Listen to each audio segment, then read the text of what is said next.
Assalamualaikum warahmatullahi wabarakatuh. Perkenalkan, nama saya Nur Afifah Lukman dengan NIM D101211056 akan memaparkan tugas saya yang berjudul apa pertimbangan pengadaan median jalan. Pertama-tama, terima kasih kepada para dosen pengampu yaitu Prof. Muhammad Yamin, kepada Ibu Yasir Kumala Dewi, dan kepada Ibu Feni Veronica. Yang pertama adalah latar belakang. Nah, apa itu median jalan? Median jalan merupakan pemisah arus lalu lintas yang berlawanan arah dan biasa kita jumpai pada jalan raya.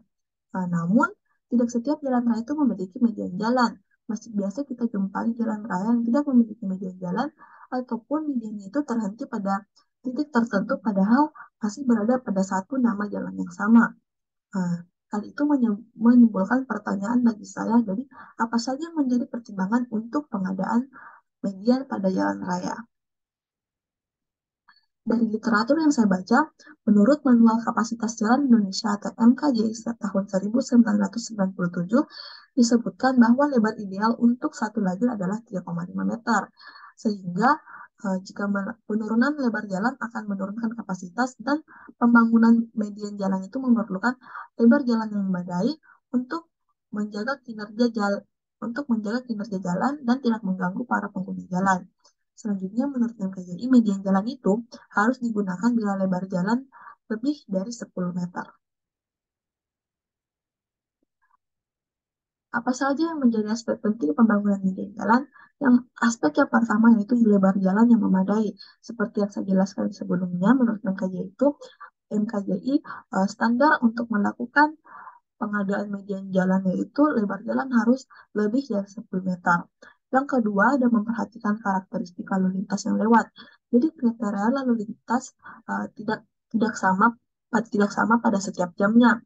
Misalnya ada waktu padat seperti pagi saat orang pergi sekolah dan waktu sore saat orang pulang kantor, maka intensitas lalu lintasnya itu pasti tidak sama dengan saat siang hari ataupun jam lainnya. Dan selanjutnya, memperhatikan karakteristik kegiatan masyarakat ruang manfaat jalan. Karena akses yang mudah untuk jalan raya, maka hal tersebut menjadi daya tarik bagi para pelaku ekonomi untuk melakukan kegiatan perekonomian di sekitar jalan raya. Uh, Namun, dengan adanya median, hal tersebut mengurangi akses untuk para pelaku ekonomi tersebut di daerah tersebut karena harus memerlukan U-turn untuk berbelok arah. Namun U-turn itu dapat menyebabkan kemacetan ataupun antrian pada jalan raya tersebut. Selanjutnya ada kriteria median jalan. Uh, Jalan yang ada 3 kriteria median jalan, yaitu jalan bertipe minimal 4 jalur atau 2 arah, volume lalu lintas, dan tingkat kecelakaan yang tinggi, dan diperlukan untuk penempatan fasilitas pendukung lalu lintas. Dari survei yang saya lakukan, yaitu pada Jalan Perintis Kemerdekaan dekat Patung Ayam, uh, di situ kita dapat melihat gambar median pada jalanan tersebut, dan beberapa meter setelahnya Jalan Perintis Kemerdekaan depan Balai Transfer sudah tidak terdapat median pada jalan tersebut. Nah, untuk Jalan Ratulangi depan Mall Ratu Indah dan Agung, di situ kita lihat dapat terdapat median pada jalan tersebut. Namun, um, untuk Jalan Ratulangi di depan Hotel Prima Makassar sudah tidak terdapat median pada jalan tersebut. Padahal kedua jalan tersebut masih berada pada satu nama jalan yang sama, yaitu Jalan Perintis Kemerdekaan dan Jalan Ratulangi, namun hanya beda beberapa meter saja antara antara jalan yang memiliki median dan jalan yang sudah tidak memiliki median.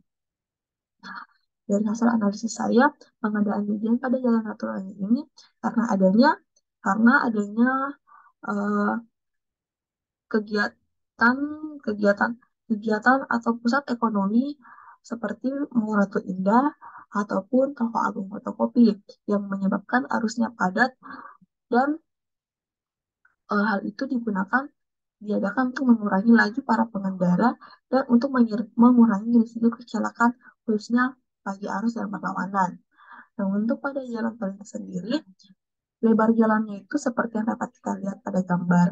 Pada gambar yang telah saya tampilkan, lebar jalannya itu kurang lebih 18 meter. Dan hal tersebut itu sudah eh, memenuhi standar yaitu 10 meter untuk melakukan pengadaan median jalan. Selain itu, jalan tersebut juga merupakan beberapa terdapat beberapa pusat-pusat kegiatan ekonomi seperti pasar, toko, mall, kafe, dan sebagainya.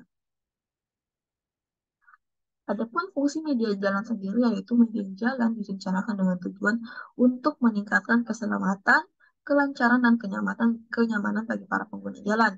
Dan untuk fungsi media jalan sendiri ada 6 yang telah saya dapatkan. Yang pertama yaitu memisahkan dua aliran lalu lintas yang berlawanan antara sebagai lapak tunggu bagi para penyeberang jalan untuk menghalangi lalu lintas yang ingin berbelok ke kanan sebagai penempatan fasilitas pendukung jalan dan dimanfaatkan sebagai jalur hijau seperti yang dapat kita lihat pada gambar dan tempat prasarana kerja sementara. Jadi sekian yang dapat saya sampaikan. Kurang lebihnya mohon dimaafkan. Terima kasih. Assalamualaikum warahmatullahi wabarakatuh.